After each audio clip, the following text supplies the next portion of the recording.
d'un potentiel agricole énorme. Des terres fertiles, une grande diversité de matières premières et une population très jeune. Elle pourrait même devenir le premier grenier du monde. Pourtant, les pays africains n'ont jamais autant importé de denrées alimentaires qu'aujourd'hui. Du riz, du blé et même des produits issus de la transformation. L'Afrique aujourd'hui exporte la richesse, importe la pauvreté. Ce n'est pas acceptable. Comment stopper ce phénomène? Comment mieux produire localement? Mais surtout, comment inciter les populations à unir leurs forces pour atteindre l'autosuffisance alimentaire? La question est de savoir si nous voulons le champagne pour quelques-uns ou l'eau potable pour tous. Car c'est bien de cela qu'il est question. En 2050, le continent comptera plus de 2 milliards d'habitants. Il y a donc urgence à trouver des solutions durables pour l'agriculture. Ici au Bénin, certains tentent de produire différemment en suivant les principes de l'agroécologie. Avec ça, tu peux faire des dizaines de nouveaux plants. Et après, tu replantes? Ouais, comme ça. D'autres encore tentent de revaloriser le métier d'agriculteur. C'est ce que je vous propose de découvrir à mes côtés. Je m'appelle Anna Ndiaye, je suis journaliste. Bienvenue au Bénin et bienvenue dans la ferme du futur.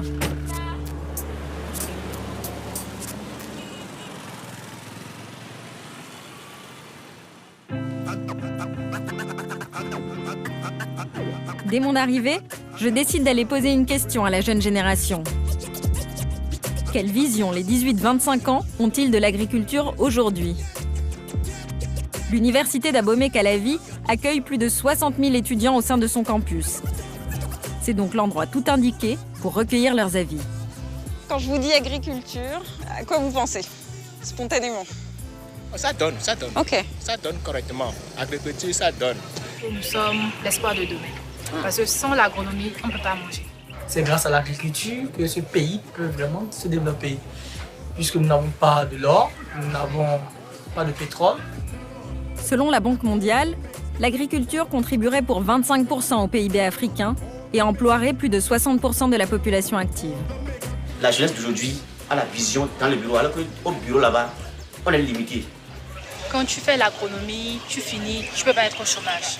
Il y a une notion que nous devons comprendre. Si tu dois acheter tout dans la vie, c'est que toi, tu seras éternellement pauvre. Si le métier d'agriculteur avait encore mauvaise presse pour certains il y a une dizaine d'années, la tendance semble s'inverser. Un secteur d'avenir donc, à condition de bénéficier d'une formation et d'un accompagnement adéquat. Quel type d'agriculture plébiscite-t-on aujourd'hui à l'université? Étrangement, c'est vers le département de géographie que l'on m'oriente. Un professeur charismatique, le docteur Ogouwale et son collègue, enseignent l'agriculture autrement depuis 6 ans déjà. Ce matin, ils animent un atelier et comme d'habitude, la salle est pleine. Ok, je voudrais savoir, ceux qui viennent d'un village comme moi, levez la main et vais voir. Voilà. Donc, nous avons affaire ici à des agriculteurs, n'est-ce pas? Donc, à des gens qui savent comment on peut utiliser l'environnement pour faire de la production agricole, n'est-ce pas? Chacun expose ses expériences de terrain, qui sont ensuite reprises et explicitées de manière plus académique par les professeurs. Est-ce que, docteur Nkane, vous pouvez nous entretenir une pratique agroécologique? Parce que c'est de ça qu'il s'agit. Merci. La vallée de Lomé, on dit de bouche à oreille que c'est la deuxième vallée la plus riche au monde après le Nil. Les paysans de cette partie de notre pays n'ont jamais fait recours à de l'engrais chimique pour avoir les rendements les meilleurs. Qu'est-ce qu'il y a comme élément fertilisant? C'est seulement ce que les eaux des crues annuelles apportent comme élément sur cette terre qui fertilise le sol. Merci. Ok. Merci beaucoup. Acclamez pour vos collègues. Le professeur Eloge, lui, fait le show pour marquer les esprits. Et je sais que vous savez que notre génération a besoin donc de l'agroécologie pour que nous puissions laisser une terre libre, propre, simple, viable à nos enfants. Vrai ou faux? Ceux qui pensent que c'est vrai n'ont qu'à faire comme ça. Wow, bon, c'est tout le monde. Donc, le Bénin est sauvé, l'Afrique est sauvée, le monde aussi est sauvé. Je vois ça comme ça. Un duo complémentaire qui attire de plus en plus d'étudiants. On est ensemble pour la durabilité environnementale. Grâce à l'agroécologie. Grâce à l'écologie. Acclamez pour vous.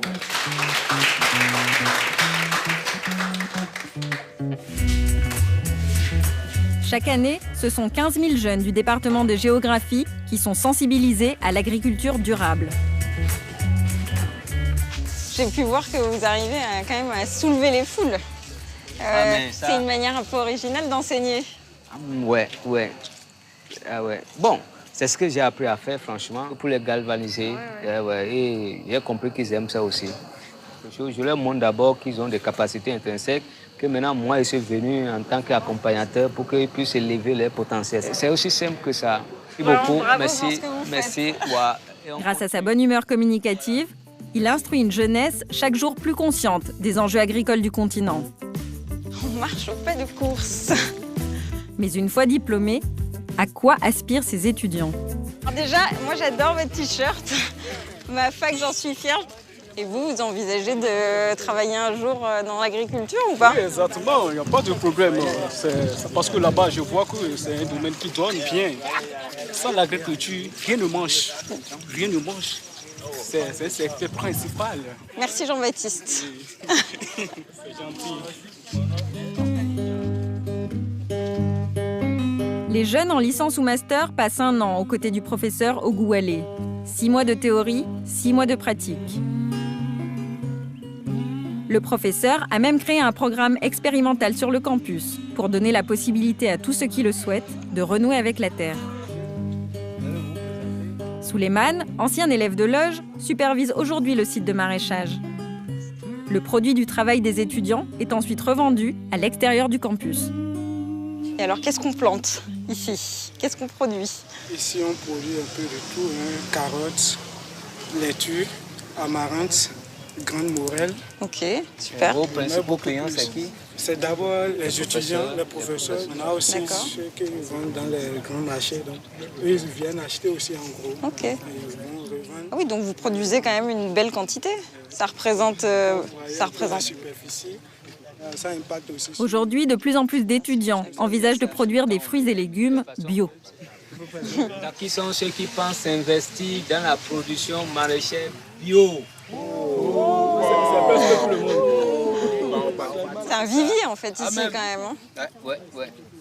Ici, quand vous passez par notre incubateur, pour ainsi dire, vous ne chômez plus, vous devenez un citoyen, vous devenez un entrepreneur, vous devenez un innovateur, c'est de ça. Et vous allez voir. Je vous donne 5 ans pour venir ici encore. Je reviens dans 5 ans donc, et on en parle. Oui, le rendez-vous est pris. Acclamez pour elle, là. Et vous comprenez. Ce sont eux qui vont transformer le visage de l'Afrique. Euloge Ogoualé, en pionnier de l'agroécologie, est incollable sur les acteurs qui œuvrent pour une agriculture différente. Il me parle d'un jeune économiste, Tanguy Nikobou, qui forme lui aussi d'autres jeunes aux techniques agricoles nouvelle génération.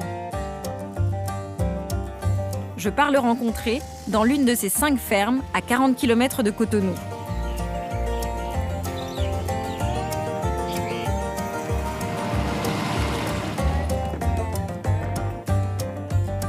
Aujourd'hui, c'est le lancement de l'Agro-Bootcamp, une formation intensive de 7 jours en agriculture biologique. Tanguy, le fondateur, m'accueille à l'entrée du camp. Bonjour Tanguy. Comment ça va? Mais ça va. Je suis ravie de te rencontrer. Ouais, c'est vrai. On peut se tutoyer? On peut se tutoyer, ne dérange pas. Tu es la bienvenue et à l'espace, donc voilà. Je suis ravie d'être là. Fais comme chez toi, comme on le dit en Afrique. Pas le temps de papoter, des participants venus du Bénin, du Togo et de la France sont déjà en train de s'installer. Bako, un jeune Guadeloupéen, a même fait le déplacement pour assister à la formation. Mon premier amour, en fait, c'est la terre et j'ai pas été formé là-dedans, donc je vais y revenir. Donc faire l'agriculture sur la terre du Bénin, pour moi, c'est toute la formation que j'ai besoin. Vous attendez encore combien de participants? Nous attendons environ une dizaine de participants. Encore? Oui, en plus? Encore une dizaine de participants. Cette jeune femme a fait le voyage en voiture depuis le Niger. Plus de 20 heures de route. Sois la bienvenue chez nous. Merci. Donc tu prends ton badge. Là, tu sors tes affaires et on t'installe en même temps. La particularité du camp, c'est que tous les participants dorment sous des tentes pour être en cohésion totale avec la nature. Coût total de la formation, 25 000 francs CFA, hébergement et nourriture compris. Ok, soyez les bienvenus. Je suis Tanguy Nikobou. Voilà, donc vous êtes sur l'une des fermes des Jardins de l'Espoir que j'ai avec mon associé Oula Femi Kochoni. Donc nous allons faire le petit circuit pour vous montrer un peu les différents compartiments du site. Les Jardins de l'Espoir, c'est une coopérative de 5 fermes, chacune gérée par de jeunes diplômés, pas forcément agronomes. Tanguy, par exemple, est économiste. Venez voir. Son associé, traducteur-interprète. Sur le camp, la règle de base, c'est limiter au maximum l'impact sur l'environnement. Bon, ici, c'est la cuisine. L'idée, on fait des foyers améliorés qui utilisent moins de bois. On utilise juste les brindilles. C'est-à-dire on n'a pas à couper encore des branches d'arbres, mais il faut quand même adopter des comportements éco-responsables. Même combat pour les toilettes. Voilà, avec un décor. Ici, elles sont végétales, pour sensibiliser à la problématique de pénurie d'eau. Les matières fécales sont ensuite récupérées pour en faire du compost. Voilà, donc n'hésitez pas, faites caca toute la journée, même 3 fois, 4 fois, sans modération, je pense que ça va vous aider. Mais le but de ce camp, c'est aussi de créer un réseau d'agriculteurs soudés. Ok, ici, soyez les bienvenus. Alors, pour mettre tout le monde à l'aise, Tanguy mise sur l'humour. Plusieurs personnes sont passées par ici. Ils disent que ça permet d'allonger le pénis. Quand la taille que tu veux là, c'est arrivé, tu le coupes. Et donc, si tu oublies de couper? Si tu oublies de couper, tu auras la... Tu vas devenir comme ça. Pour l'esprit d'équipe, ça semble gagné. Place maintenant aux travaux pratiques. La ferme de Tori s'étend sur 3 hectares et compte plus de 60 cultures différentes qui demandent un entretien quotidien. Le terrain d'entraînement idéal pour nos apprentis fermiers. Comment justement éviter d'utiliser les pesticides? Ce que nous faisons ici, c'est le binage. C'est-à-dire que les herbes, on les arrache à la main. En fait, l'objectif, comme je le disais, c'est non seulement enlever les mauvaises herbes, mais aussi aérer le sol. Vous voyez un peu? Les principes de l'agroécologie sont respectés.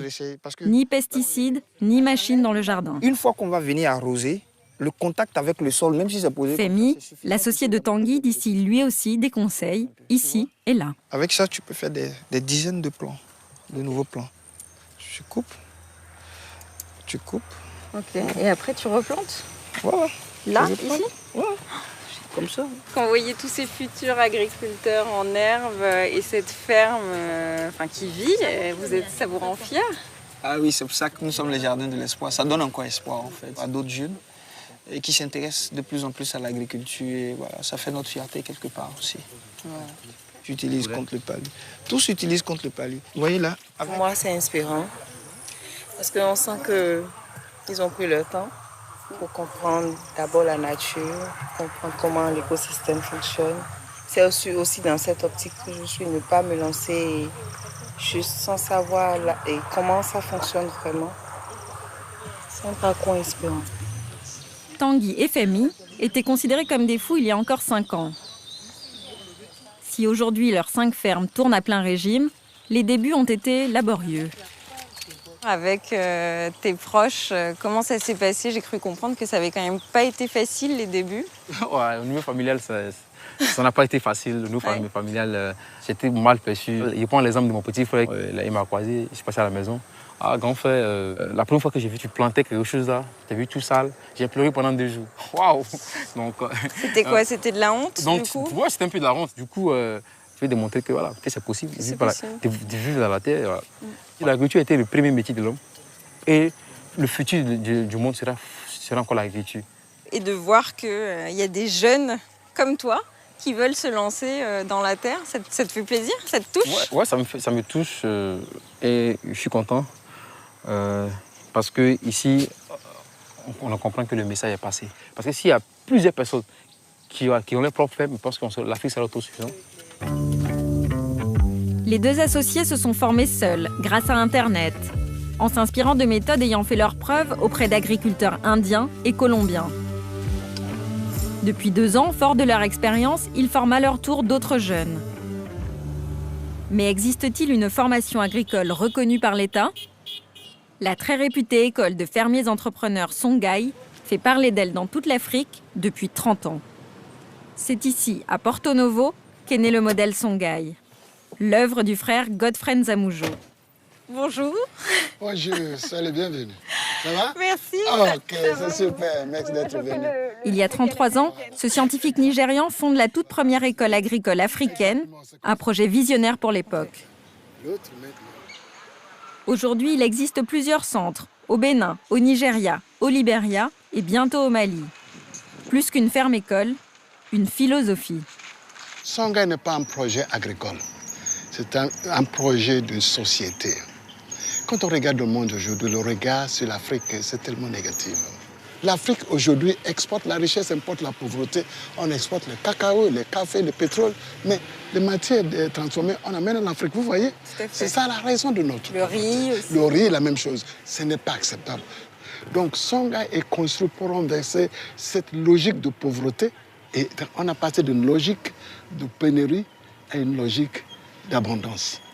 Pour cela, il a converti toute une génération d'étudiants au respect de la nature et à un système d'agriculture intégré où rien ne se perd, mais tout se transforme.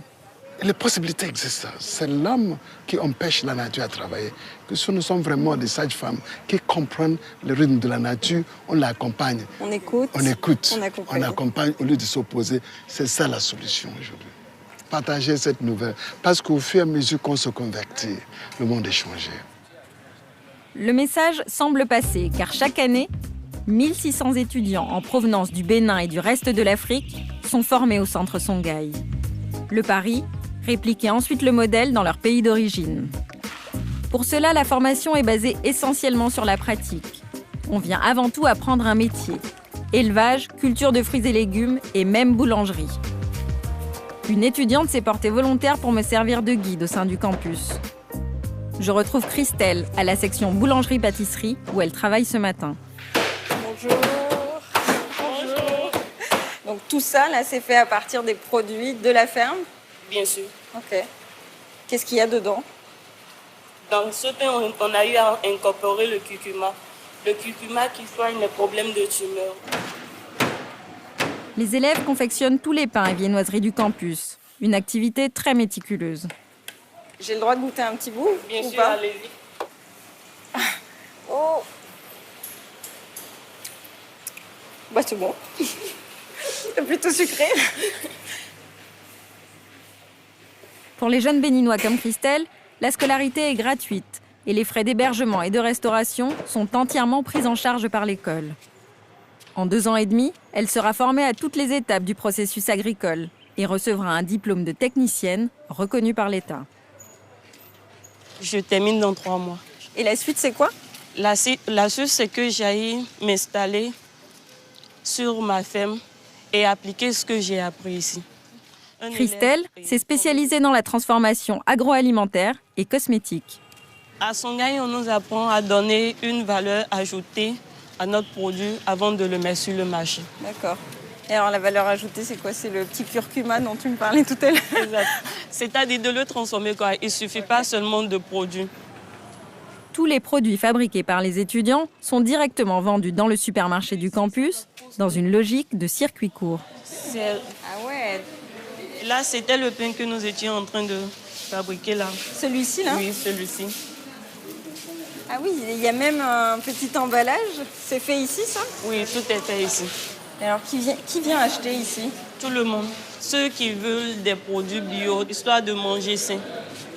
Effectivement, le magasin ne désemplit pas. Cette cliente vient faire ses courses ici depuis plus de 30 ans.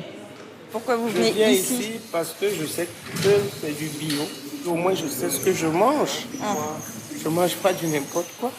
Ils ont du beurre de karité de bonne qualité, qui est pur. J'achète du miel parce que le miel en Afrique, il est naturel et il est bon. C'est pas marqué bio, mais ça l'est. Ouais. C'est pas le faux bio comme on a chez nous en Europe, quoi. D'accord. Bon, voilà. Un magasin bien achalandé en produits bio. Fruits et légumes, savon, farine. Je vois qu'il y a des jus de fruits là aussi. Oui, des jus de fruits, des sirops. Christelle a contribué à la fabrication de la majorité de ses produits pendant ses 15 mois d'apprentissage. Donc tu as fait sirop d'ananas. Exactement. Si j'en achète un par exemple, c'est peut-être toi qui l'as fait. Qui le sait? Et c'est des choses que tu n'avais jamais faites avant? Jamais. J'ai tout appris à Songhai. À Songhai, on nous apprend à être polyvalent. La polyvalence, la pierre angulaire du modèle éducatif Songhai. En fonction du planning, Christelle peut être affectée à différentes unités de production. Aux étangs de pisciculture, les élèves suivent tout le processus d'élevage des poissons. Christelle manipule désormais les poissons comme une professionnelle. Ah oui. Moi, je suis un peu moins à l'aise. Je suis pas super habituée.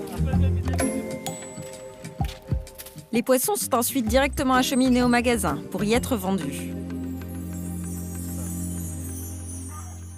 15 heures. La journée est loin d'être terminée. Christelle est convoquée au poulailler. Le chef de section a besoin de renfort. Il lui faut davantage d'électricité. Je me demande bien quel est le rapport. Donc là, à l'intérieur, qu'est-ce qu'on a? À l'intérieur, nous avons le fion de volaille qui est envoyé directement depuis notre poulailler. Chaque 2 jours, on le raclons. Okay. Et c'est ça que nous utilisons pour charger nos biodigesteurs. Ok. Et donc là encore, tous les élèves pratiquent cette activité aussi. Exactement, parce que la production du biogaz rentre dans le cadre de l'agriculture durable. Okay. Ouais. Je comprends mieux la formule « rien ne se perd, tout se transforme ». Les poulets d'élevage servent à la consommation personnelle et à la vente aux particuliers. Leurs fientes sont ensuite réutilisées pour produire de l'énergie. Ingénieux. Mais concrètement, comment ça marche? Les fientes de volaille sont d'abord mélangées à de la jacinthe d'eau afin d'accélérer le processus de création du gaz. Donc j'imagine que si un jour tu as ta propre ferme, tu utiliseras cette source d'énergie-là? Oui. Ça nous aide à protéger la nature. En tout cas, si vous n'arrivez pas à mettre en pratique ce que vous avez appris ici, c'est comme si vous êtes venu perdre votre temps, quoi. Tous les 2 jours, une tonne de fientes en moyenne est chargée dans les 3 digesteurs du centre, de grandes cuves en béton. Et il faut combien de temps pour obtenir du gaz? Bon, avec ce qu'on a chargé, déjà, demain matin, ça peut déjà commencer. D'accord. Le biogaz fabriqué sert non seulement à alimenter les points de cuisson, mais aussi tout le centre en électricité. La méthode est efficace. Oui, là, c'est le biogaz.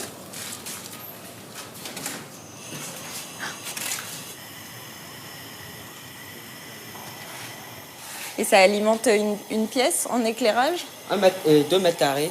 D'accord. Ça peut voir clair, sans même acheter un générateur. Ah oui, donc ça règle le problème des générateurs coûteux.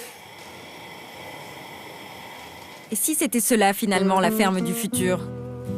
Un modèle agricole basé sur une gestion raisonnable et efficace des ressources, où chacun a de la valeur. Les hommes, les animaux, mais aussi les déchets.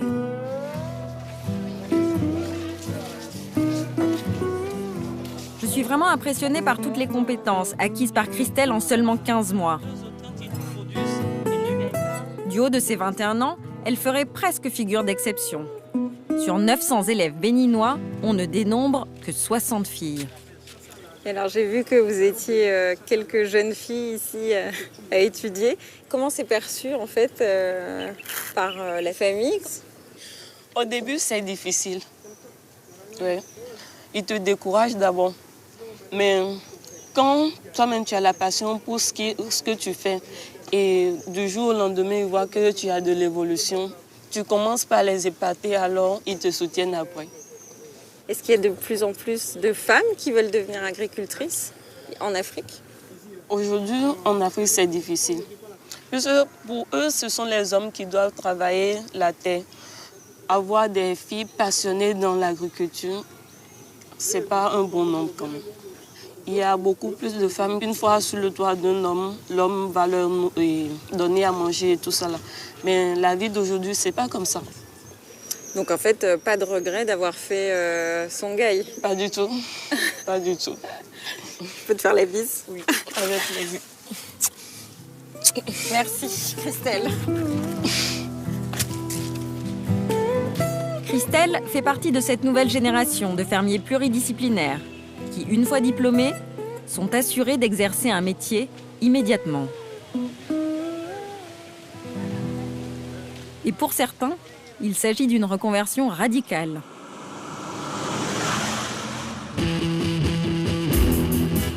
Une jeune diplomate de 29 ans, formée au centre pendant 6 mois, a renoncé aux hautes sphères de la fonction publique pour devenir agricultrice. C'est ici, sur la terre de ses parents, que Marlène s'est installée. Il y a 3 ans, cette intellectuelle a créé son entreprise, Les Jardins chez Marlène.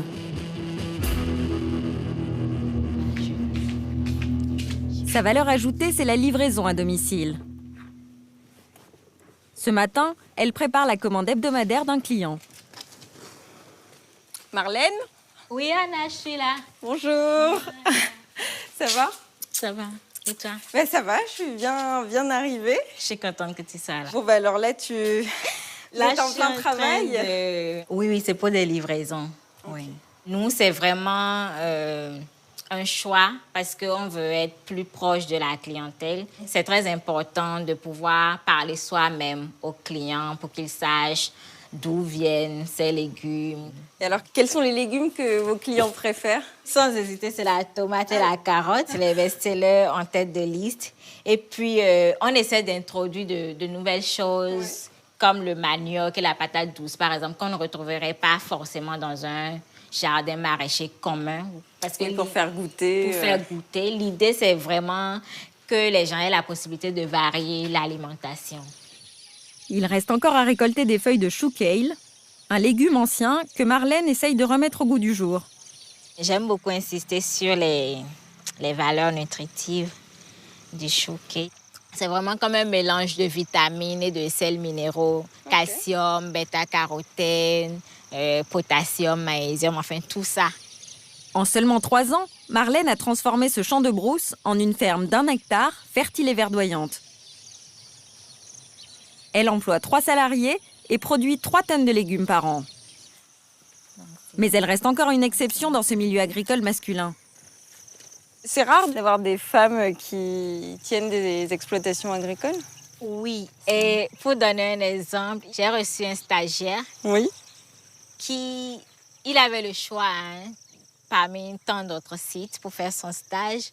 Mais il m'a avoué finalement que c'est parce que c'est une femme qui tient la ferme. C'était sa raison principale. Il voulait voir. Il voulait voir. Il n'y croyait pas. Je pense qu'il était assez impressionné. Bah oui. Le paradoxe, c'est que, par exemple, en milieu rural, il y a beaucoup de femmes que vous verrez en train de travailler. Seulement que les terres qu'elles travaillent ne leur appartiennent souvent pas. C'est vrai. C'est juste pour les rincer et pour que ça fasse le trajet aussi en meilleure forme. Tu peux m'aider avec ça, s'il te plaît?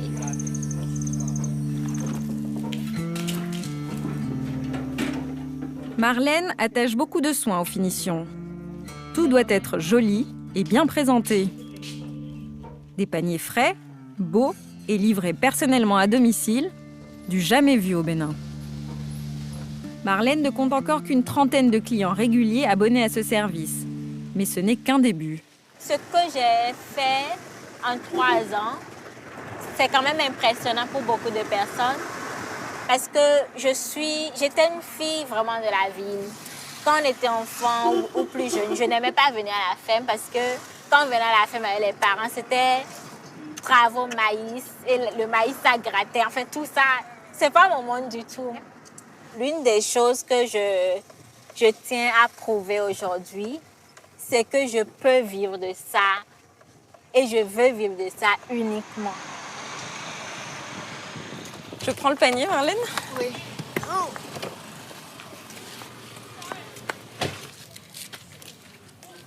Ses clients font encore partie des classes aisées, même si son rêve reste de nourrir toute la population en produits bio. Bon, bah là, ça va. Guillaume est québécois, mais aussi son client le plus fidèle. Depuis 2 ans, Marlène lui livre chaque semaine un panier bio avec les produits du moment. Vous avez un petit accent? Non, Moi, je croyais avoir pris l'accent lillois. Ah oui, bah si, c'est peut-être moi qui l'ai mal reconnu. Et pourquoi vous achetez chez elle? Les produits sont bio, et puis bon, c'est livré avec le sourire. Oui, c'est ça. On a visité la ferme aussi. Ah ouais. Ça fait la différence. C'est agréable, c'est un bel endroit. On voit que les gens travaillent dans des conditions qui ont l'air agréables. Ouais. Ça, c'est quoi? C'est piment? Non, on n'a pas de Pas tomates. de tomates. J'ai mis du manioc aussi aujourd'hui. Et puis des tomates. Ça, c'est un des trucs qui est cool, c'est que c'est pas toujours la même chose qui est à l'intérieur. Ça nous force à nous adapter, à être un peu plus créatifs, à sortir des menus traditionnels qu'on ferait à chaque semaine. Ouais. Salut Marlène, à bientôt. Merci Guillaume. Bonne continuation. Au revoir. Merci Marlène. Merci. Anne. Bonne fin de journée. Bye. Les paniers personnalisés de Marlène, c'est la garantie de consommer des produits de qualité, que toutes les bourses ne peuvent malheureusement pas encore s'offrir. Mais alors, que consomment vraiment les habitants? Que vend-on sur les marchés? Je me rends dans une coopérative maraîchère qui approvisionne tous les points de vente de la ville. Ce jardin potager urbain existe depuis les années 80. Particuliers et grossistes viennent directement s'approvisionner ici. Fais attention pour pas marcher sur les laitues. Bonjour. Sylvestre est l'un des producteurs. Ça va? Ça va très bien. Ouais, alors ici c'est quand même assez grand, hein. J'ai vu en arrivant, il y a combien C'est d'hectares? 3 hectares et demi. Oui, c'est pas mal. Et vous cultivez quoi? Le vernonia, Oui. la laitue, le chou, un peu de tout. Ça nous sert à nourrir nos enfants, Bien sûr. notre femme, la famille. C'est du sérieux. Au sein de la coopérative, les producteurs doivent respecter certaines règles phytosanitaires. Il ne faut pas traiter les feuilles avec du n'importe quel produit. D'accord. Les produits distingués, homologués par l'État. Ah oui. Aujourd'hui, maintenant, le bio est exigé. Ah, le bio est exigé? Oui, c'est exigé. Par l'État? Oui, c'est exigé. Donc ici, toute la production est bio? Majoritairement est bio. Majoritairement, Oui. d'accord. Qui c'est qui vient s'approvisionner ici? Les bonnes dames Ah oui, du marché? du marché. Elles réclament, elles, des produits bio ou pas du tout? Oui, elles réclament. Elles réclament. Parce que les clients leur réclament aussi? Oui. Les restaurants, Oui. les bars VIP, les Ah oui. hôtels. Ah oui? Ah oui. Ah oui, donc Ils viennent tout le monde est en train quand même Donc, de ils- passer à la culture du bio. Bio, oui. Là-bas, c'est les pépinières qui sont là-bas. Mais du coup, ça détruit tout? Depuis quelques années, les recommandations en faveur d'engrais naturels se font plus récurrentes. C'est ça l'engrais organique. Ouais. Ah oui, c'est un mélange Ça du reste coup, de... excrément de volaille Ouais, mélangé. mélangé avec le copeau. Oui, ça nourrit la terre. Oui, ça nous l'a fait, vraiment. Quand tu donnes ça, toi aussi, vraiment, tu es fier. Ouais. Tu es fier de ton travail, Et qui c'est qui vous a appris à le faire, ça, alors? Ce mélange-là? de formation. Ça, là, c'est très important pour le maraîcher. Ok. Sans ça, là, il n'y a pas le maraîchage. L'idée semble faire du chemin dans les mentalités, même si la production 100% bio est encore loin d'être généralisée. Pour preuve, selon le collectif Stop Pesticides, 1 milliard de francs CFA de subventions ont été alloués en faveur de l'importation d'engrais chimiques pour les fruits et légumes en avril 2018.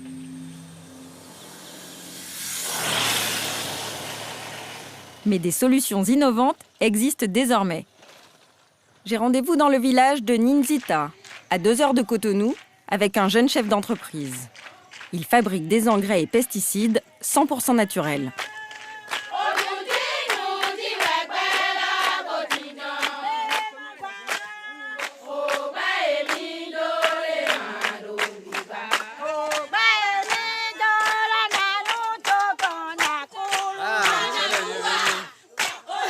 Ce matin, Gildas a quitté son bureau pour le terrain. Il vient régulièrement s'approvisionner dans ce village. Ces femmes qu'il a lui-même formées lui fournissent la précieuse matière première sans laquelle aucun de ses produits n'existerait.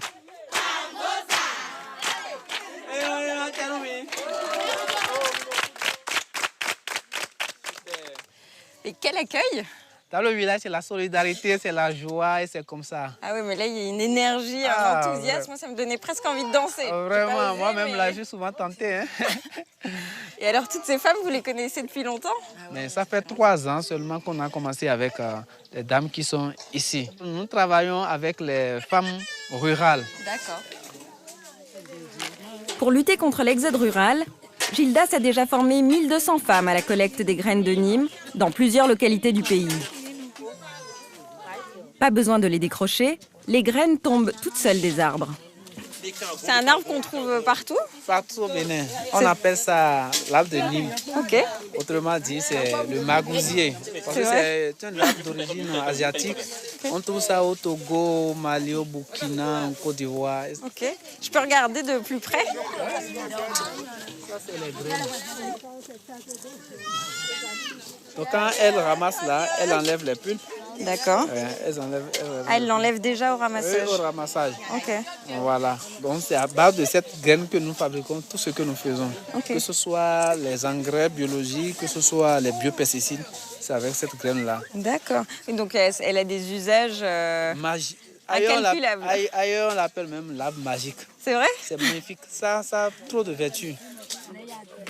Ces graines tombées de l'arbre, c'est un peu comme un cadeau tombé du ciel pour ces femmes. Gildas leur achète régulièrement leur stock pour fabriquer ces biopesticides. Là, par exemple, quand vous venez dans un village comme ça, vous achetez combien de matières premières? En une journée, on peut prendre 1 tonne, on peut prendre 2 tonnes. Ça dépend des villages. Ok. Et donc, est-ce que c'est indiscret de vous demander combien vous leur achetez la marchandise? Non, ce n'est pas indiscret. Sinon, ça varie.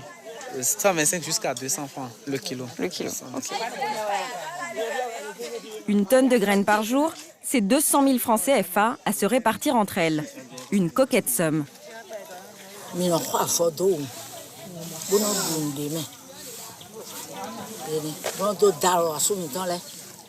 je vois que des femmes. Ils sont où les hommes?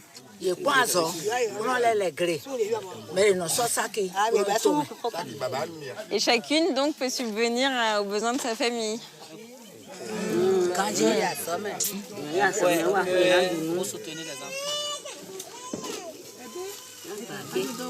C'est 56,5 kilos. Cette fois-ci, Gildas ne repartira qu'avec une centaine de kilos.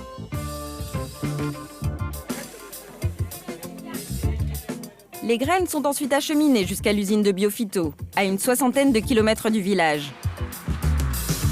Fils d'agriculteur, Gildas a développé lui-même toutes les formulations de ses produits.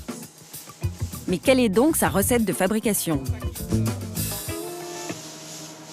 Dernier nettoyage pour les graines, avant d'être broyées dans cette machine. La solution extraite sert à produire l'huile de Nîmes. Elle est ensuite filtrée. Aucun autre produit n'est rajouté. Vous voyez ça maintenant là? On consomme, hein? Ce n'est pas un truc dangereux, hein? Vous voyez? Ah oui! Ah, c'est bien, ça guérit, c'est très bien. Hein? Je peux? Oui, mais c'est amer. Oui, mais je teste. C'est amer. C'est amer. Ah oui, c'est amer, dis donc. Mais c'est thérapeutique. Ça guérit le paludisme, la fièvre pour les enfants et tous les problèmes de peau là, les boutons, les gales, ça marche très bien. Médicament naturel. Oui, naturel. Non, nos parents nous savent ça. L'huile de Nîmes permet également de lutter efficacement contre les nuisibles. Et les résidus, à quoi servent-ils? Ça fait quoi? C'est une pâte en fait? C'est une pâte. Ça ressemble à de l'écorce un peu de noix de coco, vous savez? Très bien. Donc c'est un mélange de l'amande et de la coque. Avec ça, vous faites quoi? C'est ça qui fabrique les engrais. Et on l'utilise directement dans la fabrication du biopesticide. D'accord. Donc en fait, rien n'est perdu. Rien n'est perdu. On ne jette rien ici. Notre objectif, c'est d'installer des usines comme ça au plus proche des agriculteurs. La matière première est là, il y a les agriculteurs qui sont là. Donc on peut avoir dans un pays 5 usines de production pour que ce soit vraiment abordable aux agriculteurs. La stratégie, c'est qu'on soit plus proche d'eux. Avec déjà 4000 clients, Gildas produit 10 tonnes d'engrais et 1000 litres de pesticides par jour dans ses 3 usines. Mais il ne compte pas s'arrêter là. Il vise désormais l'international. Notre commercial ici. Nous avons le bureau de... Avant de créer Biophyto, Gildas a travaillé 10 ans pour le ministère de l'Agriculture. C'est une épreuve douloureuse qui déclenche sa reconversion. Je n'étais pas en phase avec moi-même. Il y avait une contradiction entre ma vocation et ce que je voulais voir. C'était ma passion depuis mon enfance, l'agriculture. C'est en travaillant aux côtés des agriculteurs que j'ai été vraiment témoin de leurs difficultés face aux pesticides chimiques. Vous voyez, je me souviens en 2008, il y a toute une famille décimée après avoir consommé un repas qui contenait des pesticides. Du coup, je ne pouvais plus attendre voir. Et 7 ans plus tard, les agriculteurs en redemandent.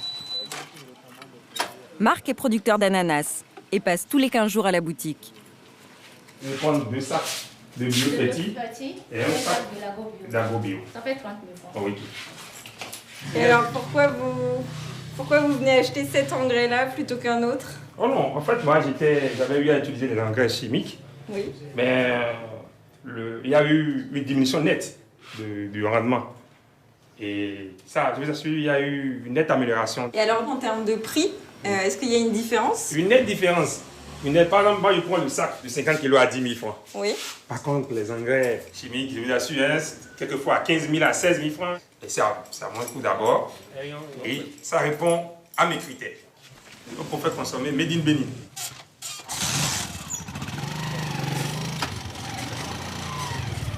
Pour fabriquer Made in Bénin et demeurer compétitifs, les entrepreneurs agricoles doivent constamment innover.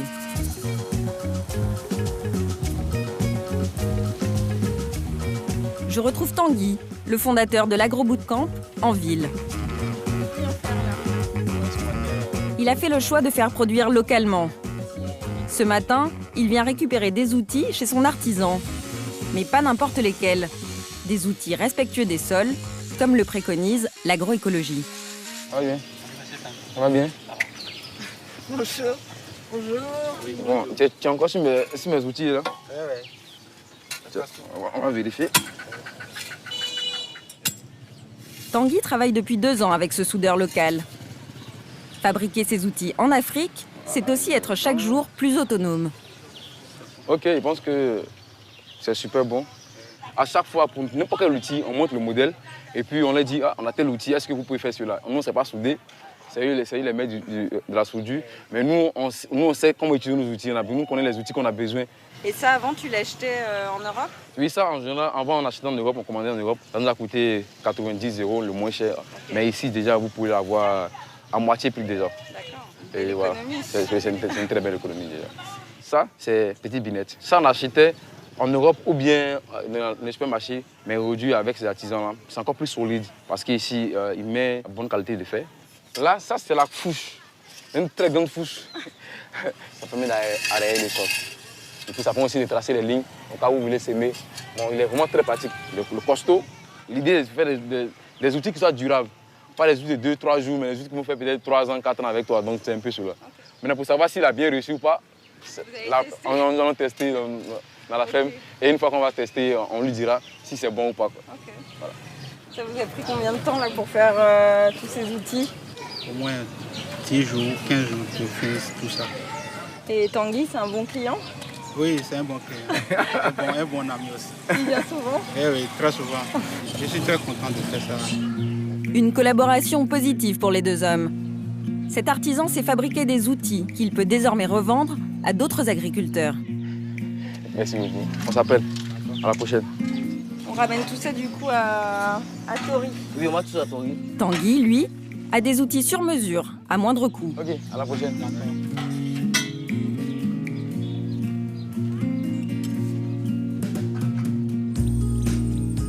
Sur la ferme de Tori, les apprentis fermiers enchaînent les cours et les ateliers pratiques.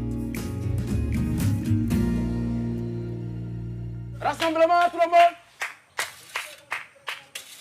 Ok, bon, les amis, nous avons commencé l'atelier. On va planter du mukuna. Donc, ici, j'ai ramené des outils.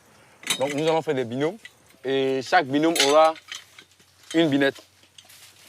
Nos super binettes de ce matin. Ce matin, c'est ça. Toutes neuves. Le mukuna, c'est un herbicide naturel de la famille des haricots. Allez, pâté. Nous creusons des trous avec les binettes pour y planter les graines de mukuna. Tapez bien, tapez un coup. En plus de désherber, le mukuna enrichit le sol et protège contre l'érosion. Que des avantages pour la terre. Ça pousse en combien de temps? Normalement, autour de 7 jours. 5 jours maximum. 5 jours, ouais. Allez, va ici. Dans ce champ, Tanguy prévoit d'accroître encore sa production de fruits et légumes. Mais je me pose une question. Comment peut-on être propriétaire d'autant de terre lorsqu'on est jeune entrepreneur? La terre ne nous appartient pas. La terre appartient à une famille qui a fait une mise à disposition. Voilà, donc en échange d'apporter quelques fruits et légumes. Et c'est comme ça pour toutes tes fermes? Pour nous, nous avons 5 fermes au Saint-Jardin de l'Espoir. Nous avons une seule ferme qui nous appartient pour le moment. Nous avons acheté. Les autres fermes, c'est des mises à disposition. Nous n'avons pas les moyens, nous jeunes n'avons pas les moyens. Donc c'est une problématique. Donc c'est pour ça que nous travaillons pour les mois, les années à venir, à avoir les terres qui nous soient propres. L'idée, c'est qu'on puisse avoir 10 ans sans jardin de l'Espoir. 100 jardin, ouais. C'est un bel objectif. Qu'il soit du Bénin, moi dans toute l'Afrique, ouais. La terre est quand même le premier bien. Donc du coup, il y a quand même beaucoup de spéculations. Comment on fait ici déjà? Comme ça. Je vous ai vu faire. Comme ça. Ça. Voilà. Et on va. Super. Une fois agriculteur, reste encore à être propriétaire de ses terres. L'accès au foncier peut être un vrai parcours du combattant pour les jeunes entrepreneurs agricoles. Je me rends à Cotonou dans une agence immobilière pour mieux comprendre. En ville, les agences fleurissent à chaque coin de rue. On en dénombrerait plus de 1000. Pas toutes fiables, malheureusement. 70% des litiges judiciaires recensés dans le pays concerneraient le foncier. Mais une agence fait la différence. Africa Immo Bénin, les experts du foncier sécurisé.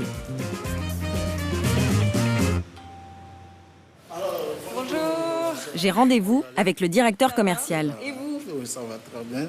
Ravi de vous rencontrer. Merci. Comme tous les jours, Joseph reçoit de nouveaux clients, soucieux d'être en règle avec la législation foncière.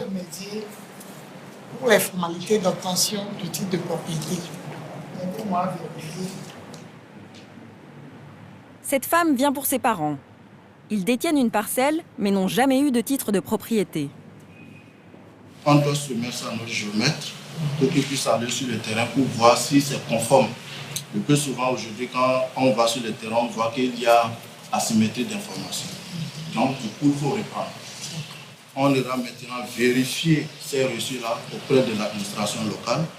Une fois que cela s'est réuni, maintenant, on soumet le dossier à notre notaire pour évoluer dans les démarches pour le titre foncier. Aujourd'hui encore, 90% des terres d'Afrique subsaharienne ne font pas l'objet d'une inscription au cadastre. Un fléau dans de nombreux pays. Obtenir un titre de propriété, c'est important? Oui, très important. On ne peut pas être présumé propriétaire. Quand on dit propriétaire terrien, c'est que tu as un titre de propriété. Bon, nos parents pensent, avec la transaction qu'ils ont eu à faire avec le propriétaire terrien, que ça c'est suffisant. Ouais, c'est une vieille parcelle. Donc c'est là, il m'a expliqué maintenant les papiers qui manquent pour qu'on puisse obtenir le titre de propriété. Bon. Merci. Merci beaucoup. Bonne continuation. Merci. L'autre particularité d'Africa Immo, c'est leur vision pour les jeunes entrepreneurs. Et nous faisons autrement l'immobilier ici. Et nous avons la facilité de faire acquérir les parcelles et les domaines aux jeunes pour s'expérimenter dans le domaine agricole.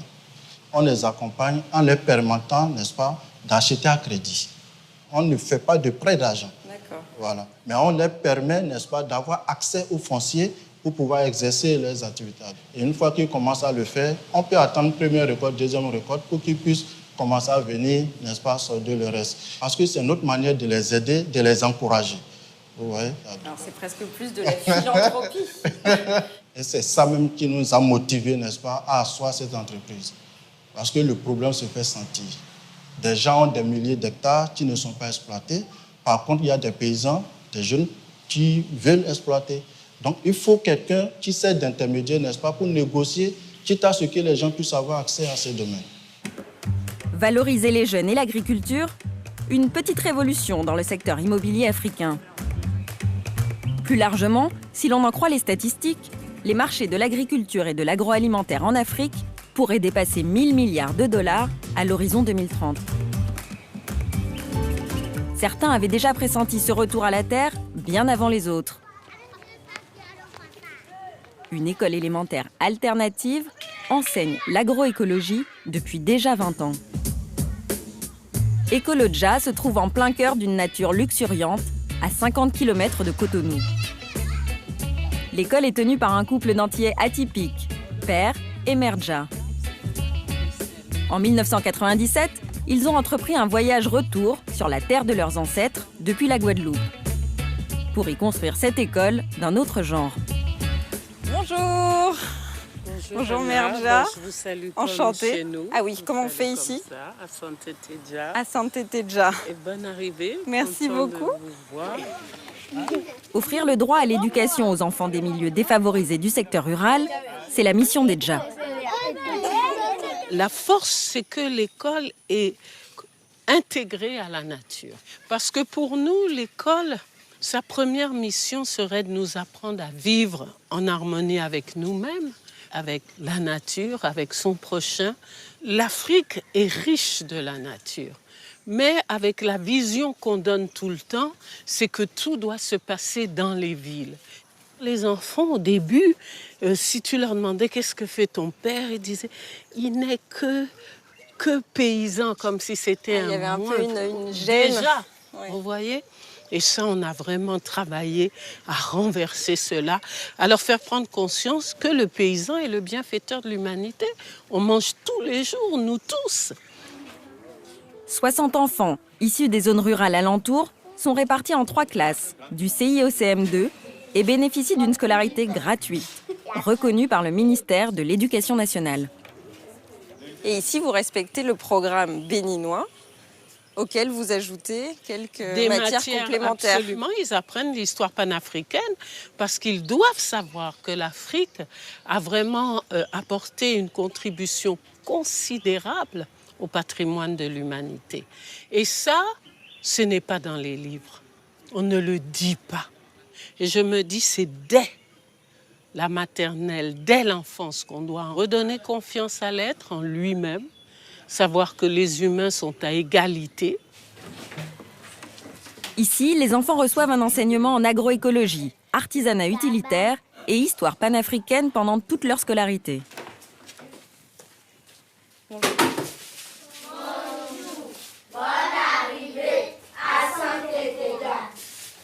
Bon, surtout, ce qui intéresse Anna, c'est ce qui est différent chez nous des autres écoles. Hein? Par exemple, elle voudrait savoir, mais c'est quoi l'agroécologie? L'agroécologie est l'agriculture naturelle. Super. Et le panafricanisme, du coup, est-ce qu'il y a des héros africains que vous connaissez? Là? Oui, toi. Tonton Thomas Sankara. Thomas Sankara, oui. Malcolm S. Ouais. Martin Luther King. Très bien. Aboubakari de Anki Rosa Parks. Et alors, qu'est-ce qu'ils ont fait de bien, tous ces hommes, par exemple, Thomas Sankara? Parce qu'ils ont lutté pour la cause noire.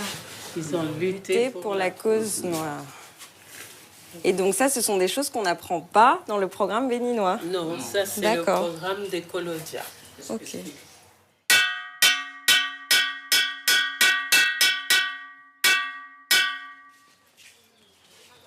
Trois fois par semaine, les enfants ont cours dans le jardin.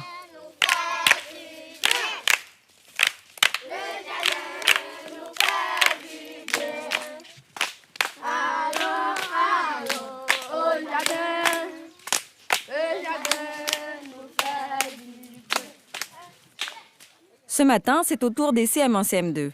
Alors, je disais donc que nous sommes en cours d'agroécologie.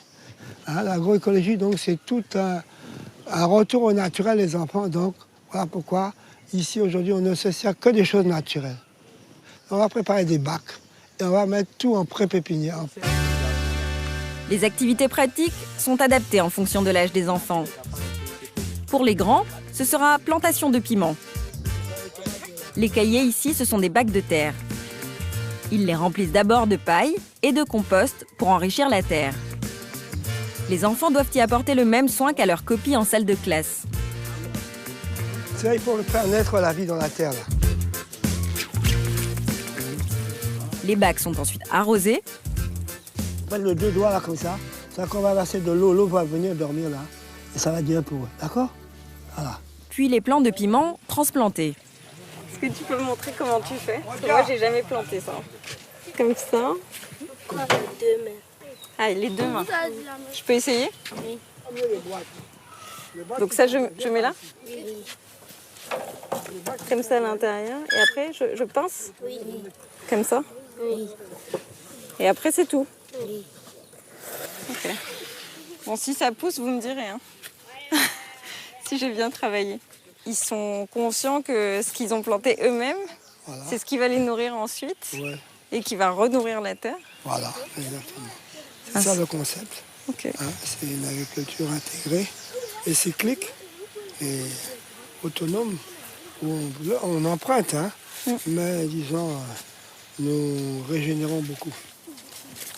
Pour les CE1, c'est leur première récolte de tomates de l'année. Et c'est à celui qui en ramassera le plus. Attention, vous marchez. Hey, il y a une bouteille. Est-ce que c'est important que les enfants, dès le plus jeune âge, ils puissent avoir les mains vraiment dans la terre et qu'ils touchent à la terre qui est la leur? Mais bien sûr, ils sont éveillés, ils s'épanouissent et alors ils apprennent facilement.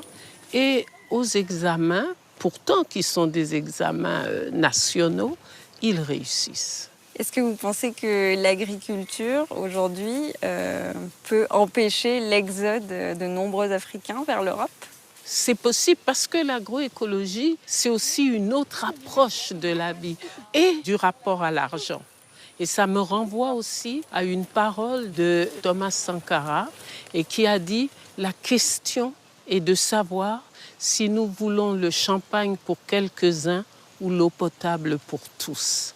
Si on répond l'eau potable pour tous, notre jeunesse trouvera des emplois chez nous, dans l'agriculture, parce que c'est la fondation.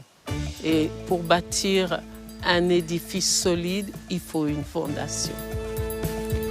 Aujourd'hui, tous les moyens sont réunis pour que l'Afrique devienne le premier grenier du monde. J'ai rencontré des acteurs inspirants qui s'attachent à rendre au secteur primaire ses lettres de noblesse et réinventent chaque jour les modèles agricoles. Dans 30 ans, le continent comptera 2 milliards d'habitants.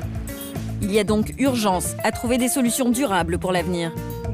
Des exploitations à taille humaine, moins de produits chimiques, des systèmes intégrés où l'individu et la terre seront valorisés.